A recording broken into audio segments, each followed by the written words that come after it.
Welcome to the NCO Journal's Sergeant's Time podcast, featuring informal conversations with leaders at all levels, where you'll have the unique chance to learn what makes them tick, what their leadership styles are, and what inspires them. I'm your host, Staff Sergeant Brandon Cox, the NCOIC of the NCO Journal. With us is Chaga Zapata, the managing editor. Today we welcome Command Sergeant Major Andrew A.J. Krogman to our podcast. Sergeant Major Krogman is the current Joint Special Operations Command Senior Enlisted Leader in Fort Bragg, North Carolina. Born and raised in Northern California, Sergeant Major Krogman enlisted in the Army in 1995 as a combat engineer. After 2 years with the 14th Engineer Battalion in Fort Lewis, Washington, Sergeant Major Krogman completed Special Forces Assessment and Selection and the Special Forces Qualification Course in 1999, where he received a follow-on assignment to the 2nd Battalion, 1st Special Forces Group, Airborne.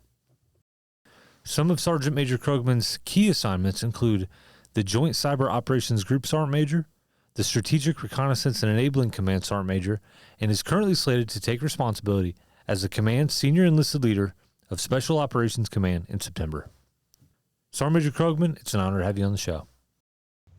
Hey, good afternoon, guys. It's an honor to be here with you. I appreciate what you guys are doing, and I look forward to getting a chance to chat for a little bit. Well, we appreciate having you. We like to start the podcast by talking a little bit about your past. Where did you grow up and what was life like there? Yeah, no, thanks. Hey, kid from Northern California, born and raised, the youngest of 6 kids. And I think that has a lot to do when you're the younger brother of a big group of a big family. You get a chance to learn a lot from them. And even at that age, I would put myself in the category if I survived high school, if it wasn't for my girlfriend then, now wife. That was probably the toughest time for me as a young kid going through high school, just figuring out life and whatnot. And, stumbled into an Army recruiter office with a couple good friends of mine, and 3 of us decided to join the Army together. And, I look back at that moment there at 17 years old, deciding to join the Army, didn't have a clue where the Army would take me. And now I look back 30 years and what a journey, what an adventure. So I think that has a lot to do with your background, and wherever anybody, comes from, the opportunities and where you challenge yourself along the way. So it's been a great ride for sure. Yeah. And I have to say, Sergeant Major, youngest of 6 kids, you got to have some pretty tough skin, right? Yeah, you have to. You have to as the youngest getting picked on. But I tell you, each of them are, good friends even now. And, they're much older than me. So my brother closest to me is 7 years older than me. So a lot of them were out of the house when I was growing up. But at the time, I think over the years, we've actually become more or closer friends as adults and figuring each other out in our own life. So that's been great. And, you learn a lot from them. You see your brothers and sisters make mistakes and do good things, and you figure out a way to learn from it, I think that's the key piece. When you first joined the Army, is there a memorable occurrence, say from the first 4 years, where you said to yourself, I'm glad I did this? Yeah. First was like fear, like what did I get myself into? And I've had that moment throughout my career a couple of times where I say, oh, wow, this is, what did you get yourself into this time? And, it's funny, I reflect on it. Every time that I've had that feeling, it's always been a great adventure. Joining the Army again at 17, my girlfriend then, now wife, we had been dating in high school, and it's tough when you say, hey, I'm going to move away from my hometown, moving away from everything that I know about my family. My dad was drafted in the Army in Vietnam, so I understood a little bit of that service, but it was so many years removed, it wasn't as prominent in our household. But the pride of knowing that your parents serve in the same way was kind of neat. But joining the Army right out of the gate was, oh boy, what did I get myself into? Came in as a combat engineer, as you kind of highlighted. Went out to Missouri, had never been to Missouri, really not much out of California, maybe probably the furthest east that I've ever been at some point. And so to understand what the big bad world has out there for you was a pretty firm memory at that, at the age of 17, soon to be 18. I think I turned 18 in AIT maybe, or thereabouts. After that, I think, as I appreciated what the Army had to offer, I went up to now what we call Joint Base Lewis McChord. It used to be called Fort Lewis. I think what I realized is what I was capable of. I had been challenged in school, but not to the point where I probably cared as much. But joining the Army, I think being able to see it's bigger than yourself. It's about the team. You don't want to leave the team down. And, I was super fortunate to have an incredible squad leader when I first got up to the 14th Engineers, a friend that I still reach out to on occasion. And I didn't realize the impact that a squad leader can have on a young private at that age. So here I am, 18. I show up my first unit. And that was the guy that everybody looked at, like that squad leader. He set the standard. He was the one that challenged us. He was always calm and cool. And then just a few short years later, we had the opportunity to go to Special Forces Assessment and Selection together. So there were actually 3 of us from our squad that went to selection together and all made it through. And so, I think at that moment, being able to look back and say, hey, what motivated you to do it? It was having NCOs and leaders around you that you looked up to that knew that you had potential, and like they put that challenge just outside of my reach. So I had to reach for it. I had to challenge myself. So early on, I think those are probably in the first few years, the most impactful things that I reflect on now. Sorry, Major, I want to go back a little bit. I know that we're talking about your when you first joined the Army and your first experiences, so to speak. But I'm wondering, when you joined the Army, you said your old man was in Vietnam. What was his reaction to your wanting to join the Army? And your mom's? I know what my mom's reaction was. She just about freaked out whenever I told her I was joining the Marine Corps. Yeah, they had to sign the waiver for me to join the Army at 17, right? So I remember coming home and, as a senior in high school going, hey, so I think I want to join the Army. And I remember talking to my dad. I remember my dad telling me, are you sure this is what you want to do? And I go, no, but I'm sure I have to do something. And this sounds like a good idea. And he's like, well, I think I support that. And I think you're going to do great. My mom, on the other hand, I think equally as supportive. To your point, probably a little bit more nervous of like, well, what are you going to do? And I said, I don't know. I'm going to join the Army and I'll see where the train goes. But both of them were super supportive and realized that I needed a different challenge. Staying where I was in our little hometown was great. And I have great friends that I still keep in touch with there. But they realized that I needed to get out and spread my wings. I needed to go do something else, which I think is good for, young men and women to be able to go challenge themselves and find a pathway and do the things that, follow their passion in their heart a little bit and see where it goes. Just a quick note for me, Sergeant Major. Yeah. When I came back from boot camp, my mom had just watched Full Metal Jacket. My mom and dad watched Full Metal Jacket, and that's why. And she freaked out even worse once I finished boot camp. So yeah, that was an interesting experience for me. But it ended up being a great adventure, just like what you said. Yeah, no, and it has been. I wouldn't do it any differently. When I've talked to young service members and folks, and they ask you, what would you do any differently? And I wouldn't. You could take the challenge yourself, see what opportunity is out there, and the moment you feel a little bit uncomfortable, you're probably in the right space, and you got to go a little further. So it's been great. Well, let's get back to talking about the start of your military career. Now, was there a specific, either a person or an event that kind of got you started on the path that you are right now? That took you to. I'm sure there was all kinds of forks in the road, but that got you to this point in time. Oh man, we could sit here and talk for hours of the folks that I could sit here and thank and recognize that have got me to where I am today. A couple things that I'll share, I guess. One, I now think of it from my lens here, and in a phrase that we've heard it one way or another, but I like to say it as purposeful talent management. But if I go back to the beginning of my career, I was the product of somebody doing purposeful talent management along the way. And I didn't know it.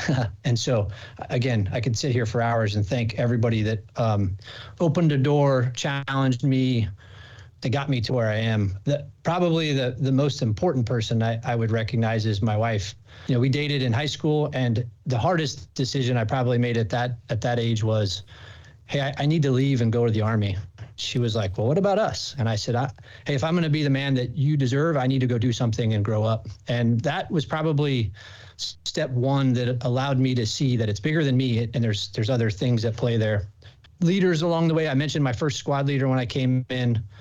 And, we talk about how important it is to be a, first line supervisor and the power of squad leaders and leaders up and down the chain of command. But man, I looked at that guy, as an older brother, as a friend, as a mentor, and I would have followed him anywhere, and I did.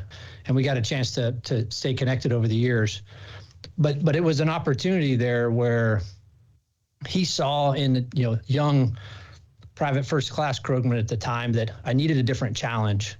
And I had learned the things that I was learning, but he continued to, to throw the challenge out there a little bit further. And I think that is probably the theme, if I were to reflect back on key leaders throughout my career, that saw something in an individual and you can encourage them to take a bold step, and then also have the grace and have the support to allow them to take that step. And should they fail, you're there to help them along the way.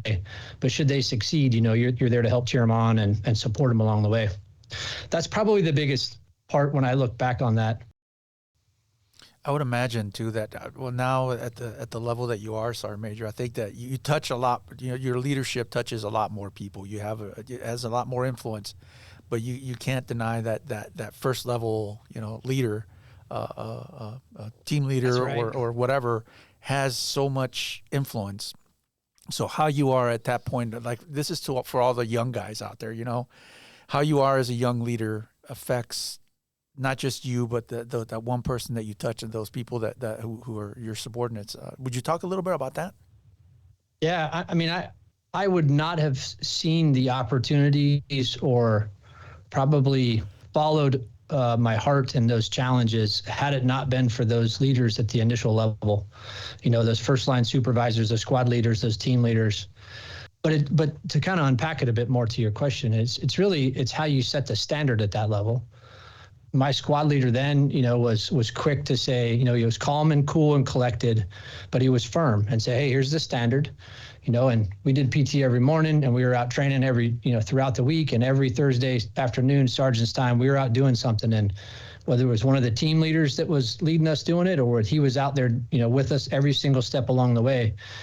But, what you invest in those people at that age and that time in their career is so critical, because you can either, as we've all seen, you get people that come in the military, and I see it now it's across the joint force, where you get folks that come in the military and they think they're looking for one thing and they find something different. That can be good or bad. But first line leaders at that level, man, you have such an influence on folks. And so to be able to bring somebody in, welcome them into the military culture, set the standard, hold them to account, but also encourage them and see them grow and flourish over their time in their career is so important. That's the piece that I think is brilliant and great about our military. It's how we bring people in and enculturate them in and allow them to develop and grow. Sergeant Major, as a young NCO, when you were, back then with that team or squad, yeah. Maybe you could pull something out. Was there a particular challenge, something challenging that you faced, and maybe give me how did you handle it, and then maybe versus how you would handle it now? Yeah, a couple come to mind. I would tell you, within a few short years, I went from the combat engineer community and then came over into the special forces community. And I think the piece that I'd probably pull out or unpack a little bit more is, what does it mean to be a young leader as you come into the military? Because there's an element of, and I'll put myself kind of time and place. Here's an example. As a Sergeant Krogman E5 type, I graduated the Q course. I feel like, man, I'm on cloud nine. I'd earned my Green Beret. I'd finished language school, and now I'm packing up my family and now a young son. And we drove back out to Fort Lewis, Washington as my first assignment. And, in that moment you think, man, I'm on top of the world. And then realizing, I guess that first lesson is realizing that that's where the hard work really starts. That's just the beginning, and you have to continue to challenge yourself. You have to, in the soft community and in our world, the idea of you have to earn it every day really rings true. And if I were to go back and reflect, then young Sergeant Krogman, who at that time, what did I know? But I'm on my first, SF ODA, and I think I'm on cloud nine, but realizing that, and that is where the work really starts. And you got to earn it every day.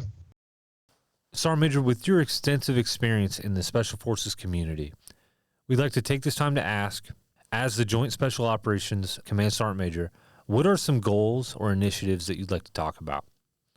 Yeah, I would say first and foremost, it's understanding what it means to be joint. I've had the privilege of serving in the joint community for the better part of the last 15 or so years. But what does that really mean? A big initiative, something that we've been driving here is really understanding it. We have joint professional military education courses that people can go to, which are good. It helps you understand a little bit of the art or a little bit of the science rather, of what does it mean to be joint, but really understanding teammates and what talent management looks like, on the Air Force side, on the Marine Corps side, the Space Force side, and on the Navy side, of the lingo, the culture, the differences, a little bit of the nuances. And so really understanding joint has been a bit of a journey I've been on for the last few years here in this job. And as it ties to purposeful talent management, you have to appreciate it from the joint side. In this current job, I spend a lot of time talking with the different, senior enlisted and officers across each of the joint service elements that are my peers, to understand how we're taking care of people, to, how we're doing career development for folks, how we're mentoring folks, when it's time for people to take on different assignments so they can continue to advance and promote along those lines. So purposeful talent management has been a bit of a journey that I've been on, and which I think is ultimately important, that we all have to own part of it. Can I ask about that purposeful talent management in regards, like, let's just say use Staff Sergeant Cox here as an example, young staff sergeant, say with 10 years in the service, he's got a small team of soldiers who he's in charge of. So how would that translate to that young NCO? Well, it's good.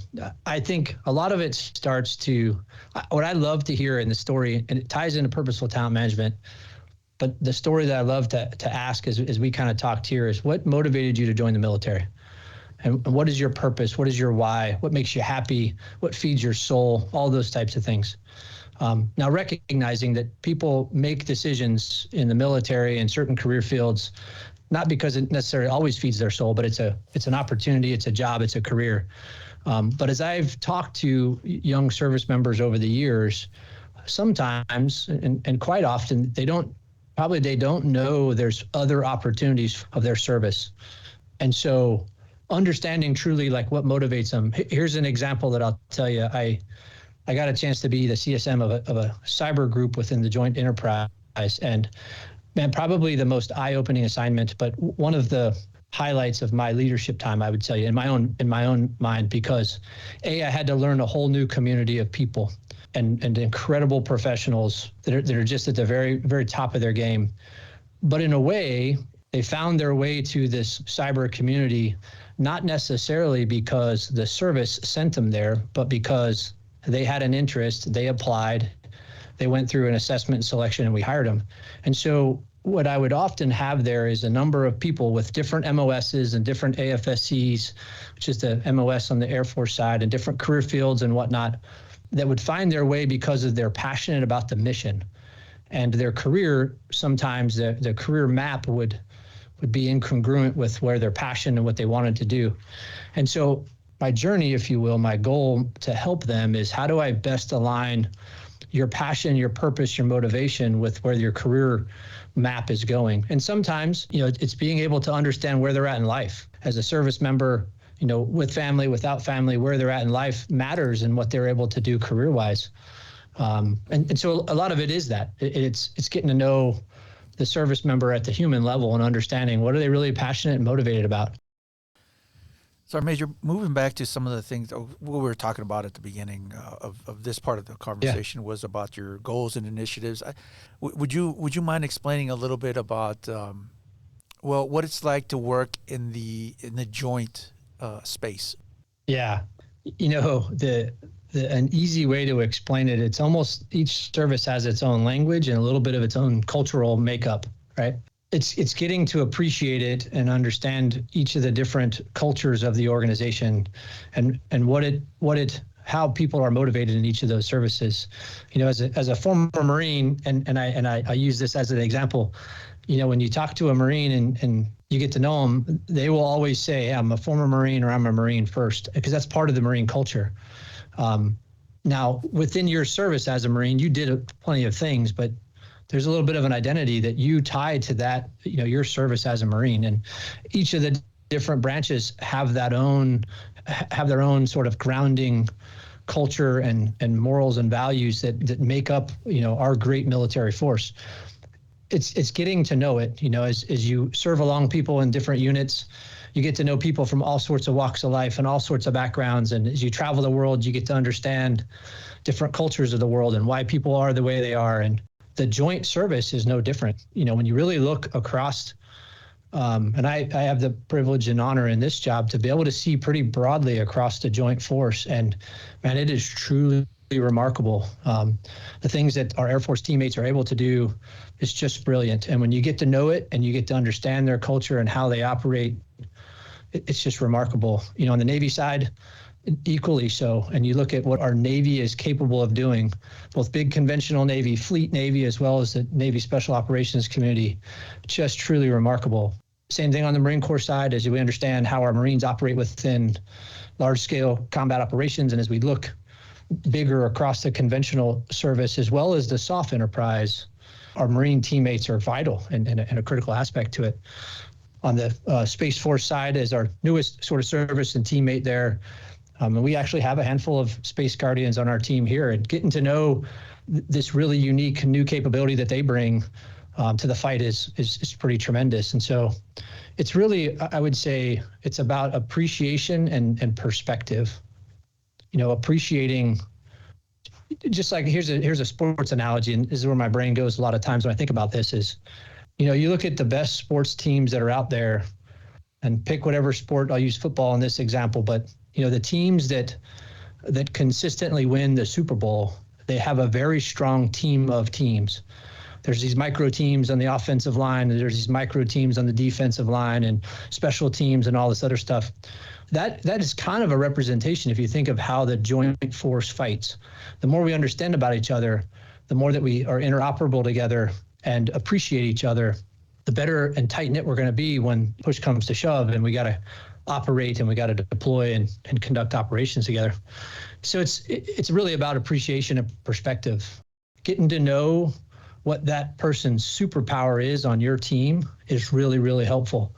And so if you haven't gone to understand what our joint service teammates do on a day-to-day and spending some time in the hangar, understanding what our maintainers are doing on some of our aircraft, and spending some time, out in the boat barn, if you will, to appreciate all the work that goes in the maintenance and sustainment to make sure that we can operate the way we can, is a pretty important perspective that you got to understand in the joint world. I think there's one thing that translates across all services, though, and that's, leadership. When it comes to being a good leader, I think those are the whatever qualities that make you a good leader, whether it's in the Army, Marine Corps, Navy, whatever, those qualities, I think, are what I'd like to talk about right now. Can you share a story about somebody that you know who exemplified the qualities that make a person a good leader? Would you have a story about that, Sergeant Major? When it comes to leadership, here's the piece that I'd share with you. I think you actually have to zoom out a little bit, if you will, and say, what does good leadership look like? How do you define it? We read about it in a book, but I really think it's an application of science. And leadership, I think, is more about the art of the science of leadership. We learn a lot about the science of it, and there's plenty of books written about it. And every time we go to a professional military education school, it's good that we go through and we read all that. But there's a little bit of art that only comes with actually applying it and learning how to go through the numbers. So the story I'll tell you related to that is, I was a battalion level CSM, and myself and my battalion commander were going through and doing our talent management review of all of our company level command teams, both 04 majors as well as E9 sergeants major. And my commander and I, as we typically did when we had to talk through a lot of stuff, we'd throw a rucksack on and start for a walk. And so that morning we walked out of our little compound, and we probably walked for hours that day. And so what I want to share with you is really kind of a result of that conversation, which I think was pretty key. as we were stepping out of the compound and walking into the woods, he says, hey, if we were to rank our leaders, and in this case, I don't think it's necessarily officer business or NCO business, it's leader business. And my commander and I, we had a great relationship, and he says, hey, I want your opinion on if you had to rank order. We had 14 different command teams at that, at that level. I think company level command teams, an 04 major and an E9 sergeant major. And he says, hey, how would you rank them 1 to 14? That became a very long walk that day. But it was one of those things where, how do you define in our organization there, but how do you define what makes a really good leader? We were blessed that we had some really high performing folks. At this point in their career, they had already been through 2 different assessment and selection programs, were performing at probably their highest peak of their career. And so you're really splitting hairs when you talk about this person is performing better than the next person. But what ensued after that, several hours of walk and talk, if you will, was something that I've come to adopt and appreciate. I call it the 5 factors. It's a way to look at what does a really good leader look like? What do they do really well? If you go back to the sports analogy and you watch a player on the field, you can watch the game reels and you can pick out, oh, they do that really well, and this person does that really well. And you can kind of draw those things out. But what I've come to appreciate, these 5 factors, really, it's something that I strive to do better every day. It's definitely not something that I have figured out to do perfectly, but something that I strive to do better every day. And so really, I think first and foremost, it comes down to presence. Leaders that lead well, I look at and I go, man, I wish I could be like them someday. They have a really good presence about them, not just present for duty, but that matters. You got to be present for duty, but a presence about them. When they're not there and you go, I wonder what so-and-so would say. I wonder what my squad leader would say right now. Or I wonder what my company commander would say. Or I wonder what my first sergeant or platoon sergeant would say right now. So really good leaders, their presence is felt. They're engaged. They're involved in conversation with you. They get to know you. Going back to the earlier conversation about talent management, they take the time to make it personal. So presence really matters. The second factor that I've come to appreciate over the years is you got to be a lifelong learner, and you got to evolve your leader mindset along the way. So what makes you a good team leader or platoon leader or a squad leader, platoon sergeant, first sergeant isn't going to make you be a good sergeant major at some point in your career. And so you have to constantly challenge yourself. You have to have an evolving leader mindset, and you have to be a lifelong learner, whether it's read a book that you wouldn't normally read to challenge your perspective, read something to help you understand perspective better. In the conversation earlier about in the joint force, like, get to know your joint teammates. Your leader mindset has to evolve along the way, because the old adage, what got you here won't get you there. Leaders that I look up to, that I strive to be like someday, they have an evolving leader mindset all the time. It allows them to kind of grow. The third piece I think is key is, I say communicate to ... And what I mean there is be intentional. There's plenty of leaders that you can look around at different services that will transmit a lot of information, but maybe it's not as purposeful and intentional as it could be. So, communicate to, mentor, to counsel, to educate, to inform, to encourage, communicate to learn, right? That's a huge thing. Of a whole art and skill of communication is asking good questions to understand people and to learn in the environment that you're in. And many times, to my point earlier, I look at leaders that I look up to and I want to be like someday, and the way they communicate is just, it's artistry. They do it really well. They can ask questions, they can learn, they can give guidance, they can be firm, they can be caring, they can be encouraging, but that in of itself, be intentional with your communication is key. Number 4, I think for good leaders is they're not afraid of moving to the point of friction in an organization or in a battle. When you know there's something not right in an organization, you got to have the courage to sort of lean in, find the problem and the friction, and to be able to root through it and lead through it. On the field of battle, it's the same way. You understand the crux of the battle. And those leaders need to move to the point of that friction to be able to change the tide of battle in that sense. And so leaders that I look at and I want to aspire to be someday is somebody who moves to the point of friction, both operationally and organizationally. And the last one, which I think is probably the most important one, like any good sports analogy, you got to follow through. You don't make a home run by just making contact with the ball. You got to swing all the way through it, and follow through. It might just be something simple. It might just be a handwritten note to tell somebody congratulations. It might just be seeing somebody as you walk across your unit space, check in with them after a weekend or after a hard weekend or a long deployment. But following through really, I think, is probably the key to that. It's good enough to leaders that start an initiative, but it takes a lot more drive and motivation and energy to follow up and follow through on the things that you've started to keep the momentum going, to really make a difference in somebody's life. So those are kind of the 5 factors that I've come to. I jot down in every one of my notebooks, and it's written on my whiteboard here in the office, things that I try to shoot for every day.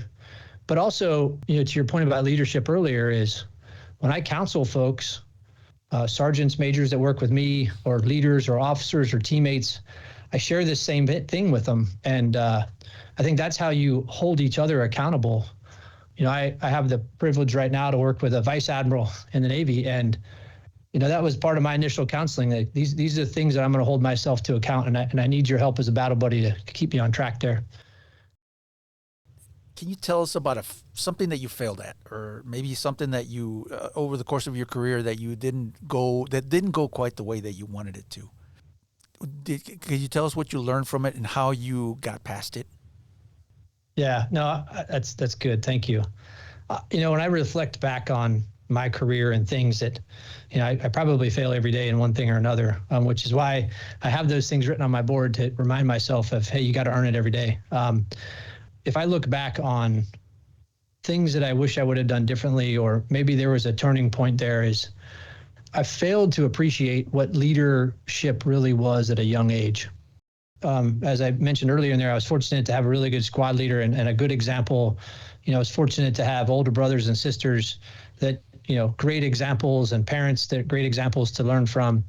But coming into the military, not understanding the difference between the art and the science is, hey, sure, you can learn the science behind it, but it's a lot harder on the art side. And so, as a young leader, as a young sergeant and a leader there, in the special forces, of thinking that you know more than you really do.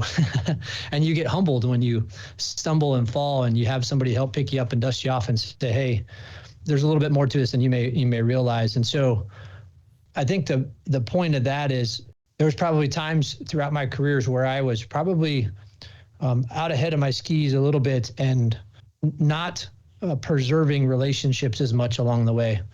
The point of that is you got to realize you don't get to anywhere in your career without having, good relationships, good teammates left and right of you, being a mentor to somebody and reaching out and finding somebody to mentor you.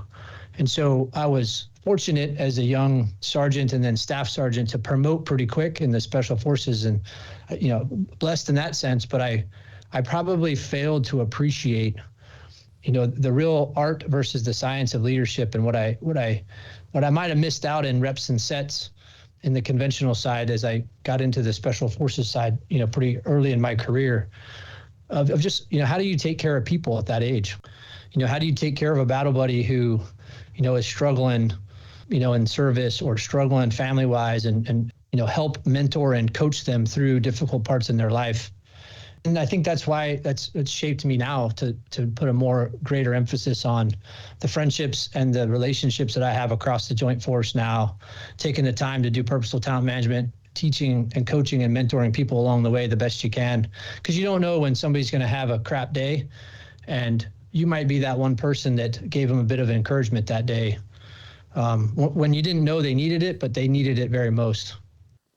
As a final question for the Sergeant's Time podcast, we ask all of our guests, what advice would present day you give newly promoted Sergeant Krogman back in the day?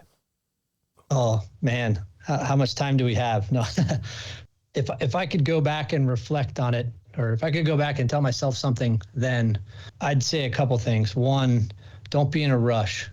Enjoy the journey, enjoy where you're at. You work hard, the promotions will come, different assignments will come, but don't be in a hurry to move too fast throughout your career. There's plenty of opportunities out there. The other bits of advice I'd give myself then is do hard things, both physically and mentally. The moment where you feel a little bit uneasy, a little bit of professional anxiety, you're probably at that point where you're doing something outside of your comfort zone and you're going to grow no matter what you're doing. Sergeant Major, thank you for joining us. Stay tuned for more interesting guests and inspiring conversations right here on the NCO Journal. Submit your articles, get published. Don't forget to check out our webpage and follow us on social media. We'll see you next time on the Sergeant's Time Podcast.